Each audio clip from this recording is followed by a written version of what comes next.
Hello students, আমি Nitish sir জ্ঞানজ্যোতি coaching সেন্টারের পক্ষ থেকে তোমাদের প্রত্যেককে জানাই আরো একবার স্বাগত। তো স্টুডেন্টস, আজকে আমি তোমাদের সঙ্গে আলোচনা করব সিধু কানু বিরসা ইউনিভার্সিটির অধীনস্থ যে সমস্ত ছাত্রছাত্রীরা মেজর হিস্ট্রি নিয়ে পড়াশোনা করছো তাদের আজকে ফোর্থ সেমিস্টারের কিন্তু মেজর ফোর হিস্ট্রি নিয়ে আজকে আলোচনা করব। কি কি সিলেবাস রয়েছে, কি কি পড়তে হবে তোমাদের, তা নিয়ে ডিটেলসে আলোচনা করব। ক্লাসটি শুরু করার পূর্বে তোমাদেরকে বলে রাখি, আমাদের এই বছর যেটা তোমাদের কোর্স টাইটেল রয়েছে সেটা কিন্তু the early medieval history of India 650 থেকে 1206 খ্রিস্টাব্দ পর্যন্ত, অর্থাৎ 650 থেকে শুরু করে 1206 খ্রিস্টাব্দ পর্যন্ত, অর্থাৎ আর্লি মিডিয়াভেল বলতে আদি মধ্যযুগের যে ইতিহাস রয়েছে সেই আদি মধ্যযুগের ইতিহাস কিন্তু আমরা এখানে পড়বো। অর্থাৎ দিল্লি সুলতানের প্রতিষ্ঠা পর্যন্ত যে ইতিহাসটা রয়েছে সেই ইতিহাসটাই কিন্তু আমরা এখানে পড়বো।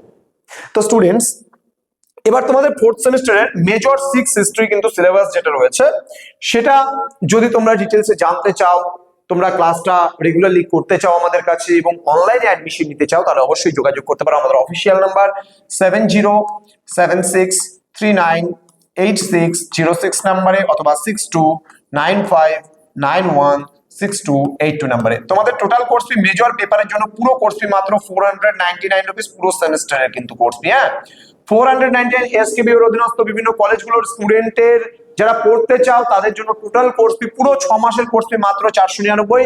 এর বিনিময়ে তোমরা রেকর্ডেড ক্লাস পাচ্ছ, লাইভ ক্লাস পাচ্ছ, ডাউট ক্লিয়ারিং সেশনের উপরে তোমরা পাচ্ছ নোটস পিডিএফ আকারে এবং তোমরা পাচ্ছ ক্লাসেস। ওকে, তো দেরি না করে আজই যোগাযোগ করতে পারো আমাদের সঙ্গে। তো চলো জেনে নেই তোমাদের কি কি রয়েছে।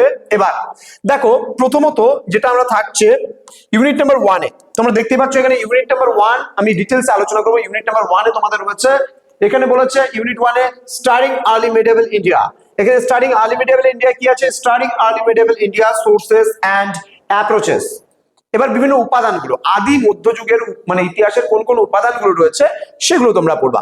বলছে ডিবেট অন ইন্ডিয়ান ফিউডালিজম, ভারতের যে সামন্ততন্ত্র প্রথা আছে সেই সামন্ততন্ত্র নিয়ে যে ডিবেট আছে, যে বিতর্ক আছে, সেই বিতর্ক আমরা পড়বো, ডিটেলসে আলোচনা করবো পরবর্তী ক্লাসগুলোতে। অবশ্যই চ্যানেলটিকে সাবস্ক্রাইব করো, বন্ধুদের সঙ্গে ভিডিওটি শেয়ার করো যেন প্রত্যেকের উপকৃত হয় আমাদের এই চ্যানেল থেকে। ওকে, নেক্সট রয়েছে Rajput states rise and nature, রাজপুতদের উৎপত্তি কি করে ঘটলো, তার নেচার বা প্রকৃতি কি রয়েছে, এই নিয়েও কিন্তু আমি আলোচনা করব পরবর্তী ক্লাসগুলোতে। ওকে, তো নেক্সট রয়েছে আমাদের ইউনিট নাম্বার 2। ইউনিট নাম্বার 2টা একটু বড়, তোমাদের ইউনিট নাম্বার 2 থেকে কি কি পড়তে হবে না পড়তে হবে বলে দিচ্ছি। দেখো, এখানে রয়েছে পলিটিক্যাল স্ট্রাকচার। পলিটিক্যাল স্ট্রাকচার অর্থাৎ রাজনৈতিক যে কাঠামো, সেই রাজনৈতিক কাঠামোর মধ্যে আমাদের কি কি পড়তে হবে। এখানে রয়েছে evolution of political structures, Rashtrakutas, Palas, Senas, Pratiharas, Rajput and হচ্ছে চোলাস এন্ড চালুক্যাস। দেন বলছে চৌহানস, চান্ডালাস, পারামারাস, কর্কটা, উৎপল, হিন্দু, শাহী ডাইনেস্টি সম্পর্কে আমরা জানবো এখানে। অর্থাৎ এতগুলো পাল প্রতিহার রাষ্ট্রকূটদের মধ্যে ত্রিশক্তি সংগ্রাম আমরা পড়বো। এছাড়াও আরো যে সমস্ত রাজপুত স্টেটস গুলো রয়েছে সেগুলো সম্পর্কে আমরা পড়বো। কনফ্লিক্ট মানে দ্বন্দ্বগুলো আমরা পড়বো, কি করে যুদ্ধ লাগতো একে অপরের সঙ্গে, কি করে সংঘর্ষ হতো একে অপরের সঙ্গে, সেই বিষয়গুলো আমরা এখানে পড়বো ডিটেলসে। দেন রয়েছে এখানে রয়েছে অ্যাডমিনিস্ট্রেশন মানে শাসন ব্যবস্থা, এখানে রয়েছে ইকোনমি মানে অর্থনীতি পড়বা তাদের, সোসাইটি সমাজ ব্যবস্থা, and Cholas contact with South East Asia and China. অর্থাৎ চোলদের যে সম্পর্ক ছিল কাদের সাথে? With South East Asia and হচ্ছে চায়না। সাউথ ইস্ট এশিয়ার সঙ্গে এবং চায়নার সঙ্গে কি সম্পর্ক ছিল সেই সম্পর্ক আমরা পড়বো। দেন এখানে রয়েছে আরব কনকুয়েস্ট অফ সিন্ধ মানে আরবদের যে সিন্ধু বিজয় বা সিন্ধু মানে সংঘর্ষ সেটা সম্পর্কে পড়বো আমরা। নেচার মানে প্রকৃতি পড়বো, অ্যান্ড ইম্প্যাক্ট মানে ফলাফল পড়বো, অফ দা নিউ সেটআপ তোমার ইসমাইলি দাওয়া পড়বো, কজেস পড়বো, এন্ড হচ্ছে consequences of early Turkish invasions, Mahmud of Ghazna লেখা আছে এখানে, গজনিও হবে, হ্যাঁ গজনিও বলা হয়।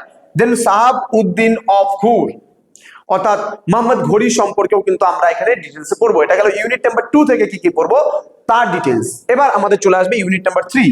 ইউনিট নাম্বার 3 থেকে আমরা পড়বো এখানে কি কি রয়েছে সেটা একটু দেখে নাও, আমি ডিটেলস বলে দিচ্ছি তোমাদেরকে। ইউনিট নাম্বার 3 থেকে আমরা পড়বো agrarian structure and social change. Agrarian structure and social change, এখানে রয়েছে এগ্রিকালচারাল এক্সপ্যানশন উইথ তোমার হচ্ছে হাইড্রোলিক স্ট্রাকচারস। দেন হচ্ছে এখানে রয়েছে সেটেলমেন্টস হিস্ট্রি, দেন রয়েছে peasantry and landlords, during the period, অর্থাৎ যেই সময়কালের আমরা ইতিহাস পড়ছি এখানে সেই সময়কালের যে প্রেজেন্টলি অর্থাৎ কৃষক ব্যবস্থা, এখানে সেটেলমেন্ট হিস্ট্রি রয়েছে, এখানে ল্যান্ড লর্ডস মানে ভূমি যে মালিকানা সেই সম্পর্কেও কিন্তু আমরা ডিটেলসে জানবো বা পড়বো এই মানে পেপারটাতে। নেক্সট ইউনিট তোমাদের রয়েছে ইউনিট নাম্বার 4।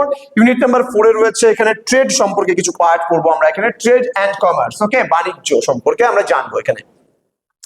এখানে কি কি রয়েছে এই বাণিজ্যের মধ্যে? প্রথমে রয়েছে আমাদের ইন্টার আমাদের আঞ্চলিক দেশের অভ্যন্তরে চলতো আদি মধ্যযুগে বাণিজ্য পড়বো।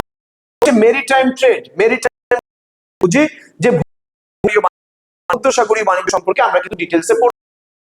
ফর্মস অফ এক্সচেঞ্জ, ফর্মস বিনিময় প্রথা, দেন রয়েছে প্রসেস অফ অর্থাৎ নগরায়নের প্রসেস, সেটা সম্পর্কে এন্ড বলছে গিল্ডস অফ ভারতে যে গিল্ড বা সেই গিল্ড নিগম সম্পর্কেও কিন্তু পড়বো ইউনিট নাম্বার 4 এ। ইউনিট তোমরা কি কি পড়বে সম্পর্কে আমরা ইউনিট নাম্বার 5 এ রয়েছে রিল এন্ড কালচারাল ডেভেলপমেন্টস, সাংস্কৃতিক এই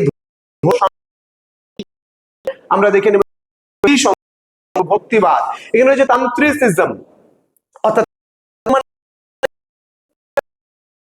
পড়বো সম্পর্কে ঐতিহ্য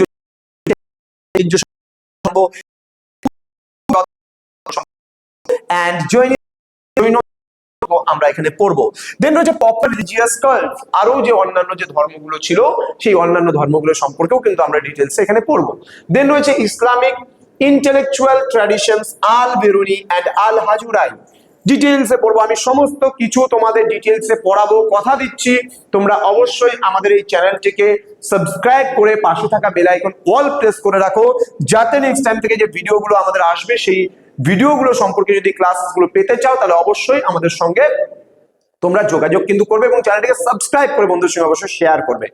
এবার দেখো আমাদের সেন্টারে তোমরা যারা ভাবছো যে নোটস নেবে, অনলাইনে পড়বে, আমাদের কাছে ক্লাস করবে, তাদের অবশ্যই বলে রাখি, দেখো আমাদের কিছু সেন্টার রুলস রেগুলেশন আছে।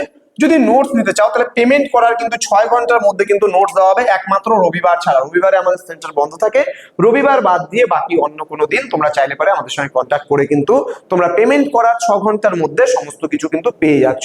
এমন না যে তুমি একবারে 100% জিনিস কিন্তু একবারেই পাচ্ছ, এমনটা কিন্তু নয়। তার কারণ হচ্ছে একটাই, যে তোমাদের যেহেতু নতুন সিলেবাস, সেই নতুন সিলেবাসের উপরে কাজ করতে আমাদের একটু সময়ের প্রয়োজন। আমরা কিন্তু ম্যাক্সিমাম মোটামুটি এই পেপারের উপরে আমরা 70 to 80% নোটস কিন্তু তোমাদেরকে একবারেই প্রোভাইড করে দেবো। ওকে, নেক্সট আমরা চলে আসি। প্রতি সপ্তাহে একটা করে ক্লাস হবে, লাইভ ক্লাস, যেটা দেওয়া হবে সমস্যা সমাধানের জন্য, যেটাকে আমরা বলছি ডাউট ক্লিয়ারিং সেশনস। এবং বাকি বিষয়বস্তুর উপরে যে ক্লাসগুলো সেগুলো কিন্তু আমাদের সব রেকর্ডেড ভার্সনে কিন্তু ক্লাসগুলো দেওয়া হবে।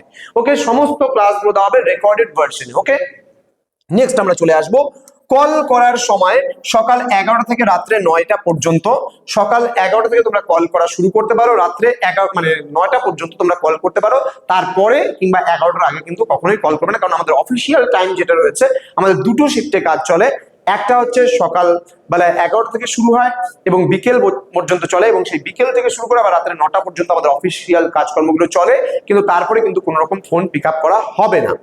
নেক্সট বলছে প্রতি সেমিস্টারে একবারে শুধুমাত্র কিন্তু পেমেন্ট করতে হবে। তোমাদের যে বলা হয়েছিল যে তোমাদের মানে সেমিস্টারের জন্য 499 রুপিস যেটা বলা হয়েছিল, সেটা কিন্তু তোমাদের শুধুমাত্র একবারে দিতে হবে একটা সেমিস্টারে, তোমাদের আর কোনো কোর্স ফি কিন্তু মাঝখানে দিতে হবে না। অর্থাৎ মান্থলি কোনো ফিসের ব্যবস্থা এখানে নেই, এখানে জাস্ট ওয়ান টাইম তোমাকে মাত্র 499 দিতে হবে পুরো হিস্ট্রি মেজর কমপ্লিট করার জন্য। এবং তোমাদের ফ্রেন্ড সার্কেল থেকে যদি কেউ অন্য কোনো সাবজেক্টে মেজর করতে চায় তাহলে সেও কিন্তু আমাদের সঙ্গে কন্ট্যাক্ট করতে পারে। ওকে, নেক্সট আমরা জেনে নেব এখানে আমাদের জ্ঞানজ্যোতি কোচিং সেন্টারের অফিসিয়াল নাম্বার দেওয়া আছে, তোমরা একটু লিখে নাও। এটা 6295 এবং 7076298606 নম্বরে তোমরা চাইলে সরাসরি আমাদের সঙ্গে যোগাযোগ করতে পারো। এটা আমাদের দুটো অফিসিয়াল নাম্বার, তোমরা চাইলে SMS করেও জেনে নিতে পারো সমস্ত ডিটেলসটা। তো স্টুডেন্টস, জ্ঞানজ্যোতি কোচিং সেন্টার তোমাদের আরো একবার স্বাগত জানাচ্ছি। যারা এখনো চ্যানেলটিকে সাবস্ক্রাইব করেনি নিশ্চিন্তে চ্যানেলটিকে সাবস্ক্রাইব করতে পারো। দেখা হচ্ছে খুব তাড়াতাড়ি আরো একটা নতুন ভিডিও নিয়ে। তোমরা প্রত্যেকেই ভালো থেকো, সুস্থ থেকো। Thank you so much, thanks for watching after all. Thank you.